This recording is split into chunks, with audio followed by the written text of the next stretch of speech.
Hi, I'm Jimmy. In this video, we're going to run quickly through my personal investment portfolio, where it stands today, and some recent changes that I've made to it. Okay, so let's jump right in. So I've done a few of these personal investment portfolio videos, and each time I kick it off with a little bit of backstory, so everyone understands how my portfolio got to where it is at this point. And basically, I launched an independent investment research firm a few years ago, and my wife and I decided when we launched it, we'd put all of our money in it, put all of our capital, all of our savings, all our investments, sold all the stock we had, everything we had went into the company. So going into 2020, I did not own any stocks, except of course the ownership that I had in the research company that we started.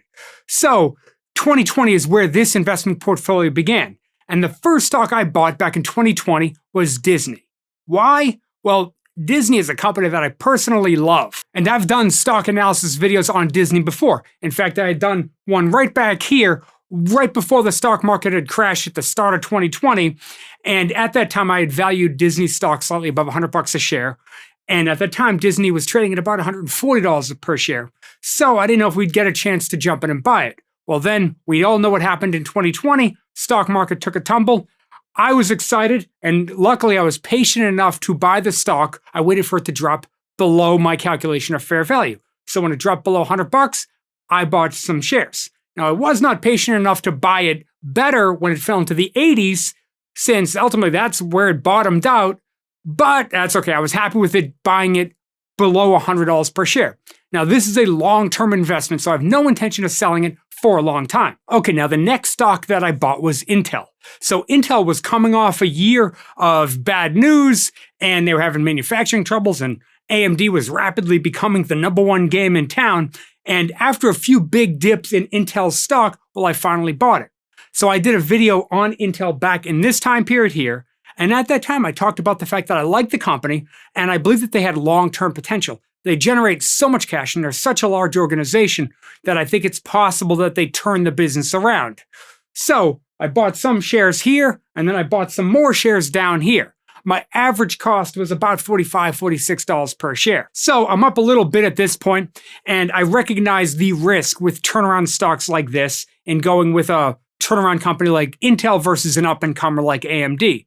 And I just like the value that I was getting with Intel, which is ultimately why I decided to jump in and buy it. Again, this is a stock I plan on buying, the stock that I bought, and I plan on holding for a long time.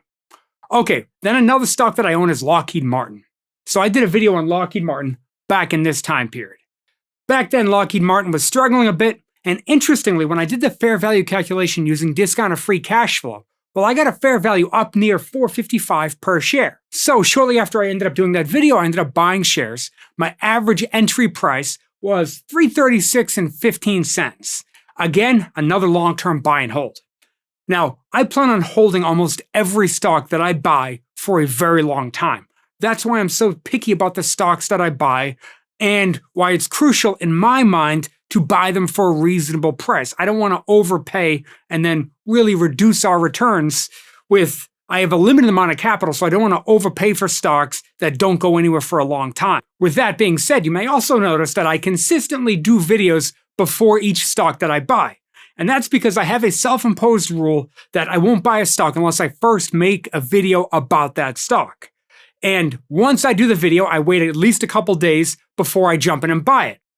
Personally, I feel like this is morally the best thing to do. I feel like this is a solid rule that pretty much anybody who is giving their opinion about stuff should really follow. Sure, it probably doesn't matter with stocks like Lockheed Martin or Intel or Disney, but I've seen some YouTubers out there talking about penny stocks after they buy the penny stock, and to me that seems super shady. With a big enough following, we could really influence the price of a penny stock if we wanted. So to me, I think it makes sense to avoid any possible conflict. I figure I can be upfront with what I'm doing, and for anybody who's trying to learn to invest or learning or starting to put together their own portfolio, hopefully my investment journey can somehow assist your investment journey. Okay, now this actually brings us to one of the exceptions that I have to this rule for another stock that I own, and that is Apple. So I actually own 2 shares of Apple. Both shares I've received from affiliate links that I had, so I actually didn't pay for these shares. So as one example, I recently did a video where I was, it was a sponsored video where I was reviewing an app called Moomoo. And if you click on that link, well, you go over, you sign up, and then I get a share and you get a share. One of the shares that I received from Moomoo, by the way, thank you everybody that did click on the link on that video that I did and sign up. I really appreciate that. Hopefully you got good stocks as well. Well, one of the shares I got was Apple. So I decided to hang on to Apple. Now, generally, the shares that I get from that type of thing, from affiliate links, I usually sell those shares right away. With Moomoo, I actually like it more because from an affiliate standpoint, they give out much better stocks. When I was doing it Robinhood, I was getting $2 or $3 stocks, maybe 4 or 5, except until Apple happened. That was an exception. With Moomoo, they're usually in the $20, $30, $40 range. Gotten quite a few shares of Bank of America. I keep selling them, but I'm starting to think I should really research that company to see if it's one worth keeping. So, like I said, I got a free share from both Moomoo and a free share from Robinhood. So that's where I got those two shares from, and that's sort of the only exception to this rule. Now, I have actually done videos on Apple before. In fact, I just did one recently, just right about this time period. But frankly, that's a coincidence. Okay, so that's where I got the couple shares of Apple. And they barely cost anything, although I'm not sure what the tax implications of that's going to be. I'm sure there's going to be some tax implications when I give this to my account. What are they going to say about that? But we'll sort that out at some point. Either way, the next stock that I bought was Alibaba. Now, I had done a video on Alibaba stock back in this time period. Once again, this looked like a very solid company, and it seemed way undervalued. In fact, I think that it is undervalued based on the fact that it is a Chinese company. If this company, this is just my opinion, but if this company was trading in Europe, if it was based out of Europe or America, I think that the stock would be double where it currently is. But because it is a Chinese company, I understand that this introduces some political risk to the whole mix. So that at least partially explains why it's trading for a lower price. But either way, I like the company. I think I needed some more growth in my portfolio, and Alibaba seemed to be trading at the right price. So I jumped in and bought shares shortly after I published that video. And I bought some shares and I got the shares right around $200 per share. Alibaba right now, as of when I'm recording this video, is right around the same price. I think it's down like 50 cents or something like that. So again, this is a stock that I'm happy to own, and I'm happy to own it for the long term. Now, I understand that there is some additional risk with this type of stock, but if that ever gets sorted out in a positive way, or at least in Alibaba's favor, I think that this stock has significant upside. Now, I've got a few other stocks that I'm considering buying, but I want to do additional research on them.